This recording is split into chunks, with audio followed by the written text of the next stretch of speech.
혹시 지금 서울에서 내 집 마련 때문에 고민이신가요? 아마 여러분만 그런 건 아닐 겁니다.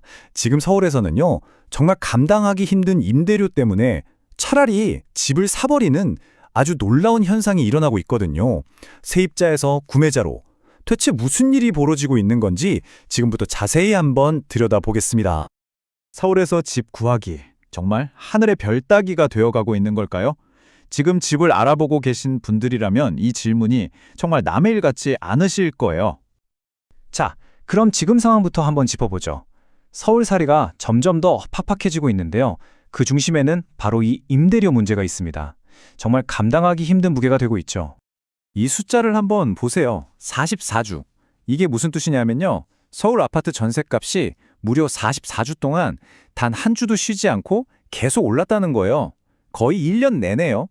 매주 오르는 전셋값을 보면서 세입자들은 정말 피가 말랐을 겁니다. 그럼 전세 매물은 좀 있나 싶어서 이 전세 수급 지수를 보면요. 상황이 더 심각합니다.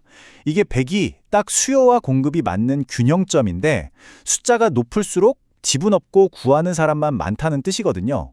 근데 보세요. 서울 평균이 벌써 104.4, 특히 동부권은 106에 달해요. 한마디로 전세 매물은 씨가 마르는데 찾는 사람만 줄을 서는 심각한 공급 부족 상태인 거죠. 아니 근데 왜 이렇게까지 된 걸까요? 갑자기 왜 전세 대란이 일어난 걸까요? 이 현상을 만든 몇 가지 중요한 원인들을 하나씩 파헤쳐 보겠습니다. 모든 일에는 시작이 있죠. 이번 문제의 시작점은 15-15 부동산 대책이었어요. 사실 의도는 좋았어요. 투기 목적으로 전세 끼고 집 사는 갭 투자를 막으려고 집 사면 2년은 꼭 직접 살아라 하고 의무를 딱 부과한 거죠.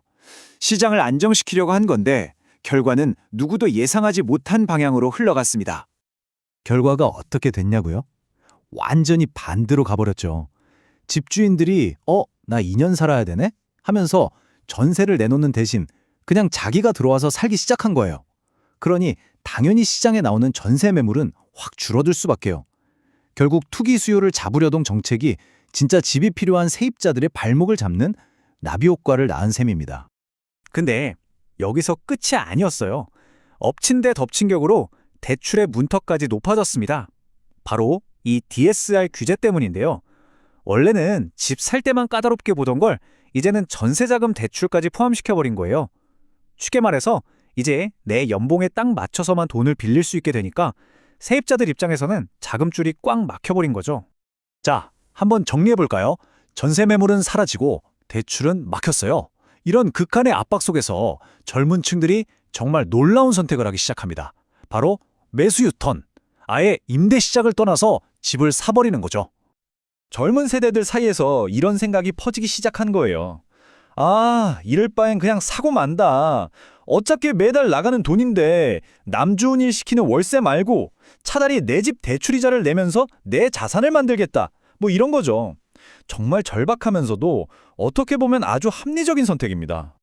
이건 그냥 느낌이 아니에요. 실제 데이터가 딱 보여줍니다. 그럼 이분들 다 어디로 갔을까요? 바로 여기 노원구, 강서구, 동대문구 같은 곳들입니다. 딱 보면 공통점이 있죠.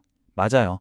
상대적으로 집값이 좀 저렴한 중저가 아파트가 많은 서울 외곽 지역들이에요. 전세난에 지친 젊은 세대가 영끌해서라도 들어갈 수 있는 어떻게 보면 마지막 보루 같은 곳으로 몰리고 있는 겁니다. 자, 그렇다면 이런 새로운 움직임이 전체 부동산 시장에는 과연 어떤 의미가 있을까요? 전문가들은 이 현상을 어떻게 보고 있는지 한번 들어보시죠. 여기서 아주 중요한 개념이 하나 나옵니다. 바로 마중물인데요. 옛날에 펌프질 할 때 물 안 나오면 물 한 바가지 부어서 끌어올리잖아요. 바로 그 물이에요. 경제에서는 침체된 시장을 다시 살리는 어떤 계기나 신호탄 같은 걸 의미하죠. 한 전문가는 지금 이 현상을 바로 그 마중물이 될 수 있다고 분석해요. 지금은 서울 외곽에서 시작된 작은 불씨 같지만 이 온기가 점점 퍼져서 마포나 성동 같은 중심부까지, 그래서 결국 얼어붙었던 시장 전체에 활기를 불어넣을 수도 있다는 꽤 긍정적인 전망이죠. 하지만 항상 좋은 면만 있는 건 아니죠.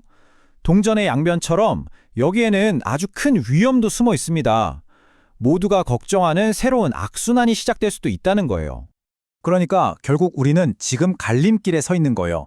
한쪽 길은 이 현상이 젊은 층에겐 내 집 마련의 기회가 되고 시장 전체에는 회복의 마중물이 되는 해피엔딩이고요. 다른 한쪽 길은 수요가 외곽으로만 쏠리면서 그 동네 집값만 폭등하고 이게 또 전셋값을 밀어 올리는 최악의 악순환으로 이어지는 배드엔딩이죠. 그렇다면 이 아슬아슬한 줄타기에서 좋은 결과를 만들어내려면 대체 뭐가 필요할까요? 전문가들은 하나같이 말합니다. 그냥 수요만 누르는 규제로는 안 된다. 시장이 숨 쉴 수 있게 공급을 늘려줘야 한다고요. 전세 구하기가 어려워서 집을 사야만 하는 이 아이러니한 상황. 여러분은 어떤 해결책이 필요하다고 생각하시나요?